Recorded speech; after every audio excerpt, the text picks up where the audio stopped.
Okay, let's dive right into this. Welcome to today's Explainer, where we are tackling something absolutely massive. We're going to unpack the 90-year journey of India's struggle for independence. We are talking about a multi-generational epic that goes all the way from the first major rebellion in 1857 right up to the birth of a free nation in 1947. So, this isn't just a story about dusty dates and treaties, right? It's a story of pure human endurance, wild strategy, and the sacrifice of literally thousands upon thousands of people. 79. Now, you might be wondering, why highlight that specific number right now? Well, as we approach August 15th, 2026, India is going to be celebrating its 79th Independence Day. That milestone didn't just happen overnight. And to really grasp the weight of that upcoming celebration, we absolutely have to look back at the monumental effort that made it a reality. To make this dense century of history easy to digest, we'll quickly walk through 6 thematic waves: the road to independence, the sparks of 1857, the revolutionary fire, the political architects, trailblazers and unsung heroes, and finally, a legacy of freedom. Organizing these figures by the type of resistance they led is really going to help us see exactly how this nation was forged. Chapter 1. The Road to Independence. Before we get into the individuals, let's just look at the sheer scale of this timeline. I mean, freedom wasn't won in a single afternoon. It started way back with the 1857 Sepoy Mutiny, then escalated decades later into high-stakes actions like the 1925 Kakori train robbery. Fast forward to 1942, and you have the Quit India movement mobilizing the entire country, which finally brought us to independence in 1947. We are talking about nearly a century of relentless, evolving resistance. Okay, let's wind the clock back to that very first anchor point. Chapter 2. The Sparks of 1857. The spark that ignited this whole first wave of widespread resistance was the Sepoy Mutiny, and it really started with an Indian soldier named Mangal Pandey from the 34th Bengal Native Infantry. His direct attack on the British was the moment all those simmering, underlying tensions finally exploded into open defiance. It was a total game changer. And what made this rebellion so incredibly dangerous to the British was how diverse it was. You had brilliant military minds like General Tantia Tope fighting alongside local organizers in Bihar like Kunmar Singh. Even aristocrats like Nana Sahib Peshwa II, who actually had his pension stripped by the East India Company, united with the rebellion's figurehead Bahadur Shah Zafar. You literally had aristocrats, generals, and local organizers completely uniting against British rule in a way that had never been seen before. So while that 1857 uprising was eventually put down, the desire for freedom only spread like wildfire. Chapter 3, The Revolutionary Fire. Tum mujhe khoon do, main tumhe azadi dunga. Give me blood and I shall give you freedom. Those are the fiercely famous words from Netaji Subhash Chandra Bose. And it's really interesting to impartially look at the contrast here, because Bose's militant approach and his formation of the Azad Hind Fauj, the Indian National Army, represented a completely different strategic philosophy compared to the non-violent civil disobedience movements of the era. But both approaches fundamentally challenge British authority in their own major ways.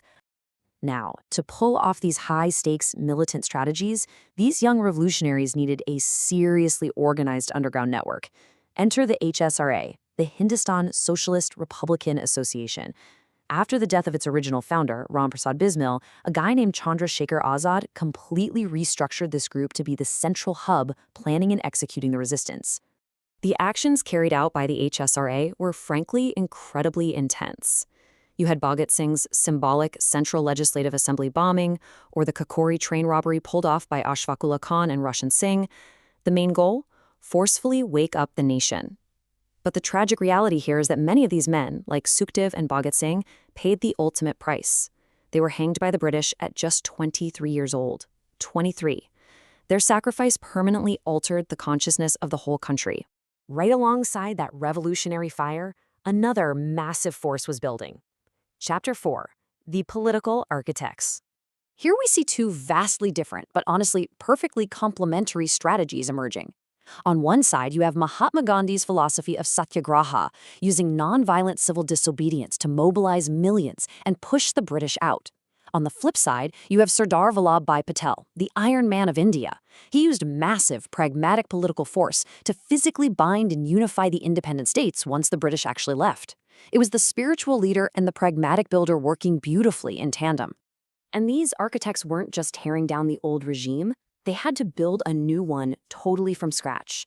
Men like Dr. Rajendra Prasad, Jawaharlal Nehru, and Lal Bahadur Shastri went from surviving harsh, cold jail cells to actually running the country as the first president and the first and second prime ministers. Shastri, for example, had to immediately pivot to securing the nation's survival through the white and green agricultural revolutions. Talk about a career shift, right? From resistance fighters to heads of state. But we can't forget that the groundwork for these modern architects was laid much earlier by visionaries like Bal Gangadhar Tilak. His famous roar in Marathi, "Swaraj is my birthright and I shall have it," became the ultimate battle cry of the era. Tilak was such an early, fierce advocate for self-rule that Gandhi himself called him the maker of modern India. To really get the full picture, though, we have to look past the famous generals and politicians to the immense diversity of the people. Chapter 5, Trailblazers and Unsung Heroes. A totally crucial and often overlooked part of this story is the pioneering women who fought what was basically a two-front war. They were dismantling British colonial rule while simultaneously smashing immense societal glass ceilings. Sucheta Kriplani became the first female chief minister. Sarojini Naidu was the first woman governor. Vijay Lakshmi Pandit took the fight global as the first Indian woman UN ambassador. And Annie Besant broke massive ground as the first woman president of the Indian National Congress. They were literally building the foundation for a more equal society while fighting for freedom. And building a nation? That requires a whole ecosystem of highly specialized skills. It took broadcasters like Usha Mehta running secret Congress radio to bypass censorship, designers like Pingali Venkaya who crafted the national flag, which was hoisted on foreign soil by Madam Bikaji Kama, and of course brilliant legal scholars like Dr. B.R. Ambedkar to actually draft the laws of a free republic. The fight for freedom needed every single skill set a society had to offer. Which brings us to our final chapter, connecting this century of history right back to us today. Chapter 6, A Legacy of Freedom. I want you to really let this sink in. Independence was built by thousands of people who sacrificed their comfort, their families, and their own lives for a future they knew for a fact they would never see. Behind every single name and title we've looked at in this explainer was just an ordinary person making an unimaginable choice. They went to jail, lost their wealth, gave their lives, all for the love of a nation that didn't even formally exist yet. And that leaves us with one final, absolutely crucial question. How will you honor the sacrifices that built your tomorrow? As we get closer to that 79th Independence Day, let this explainer serve as a reminder. The freedom to learn, to speak, and to live in an independent nation, it was paid for by the tireless struggles of the millions who came before us. Thanks so much for joining me on this deep dive, and as always, keep asking those big questions.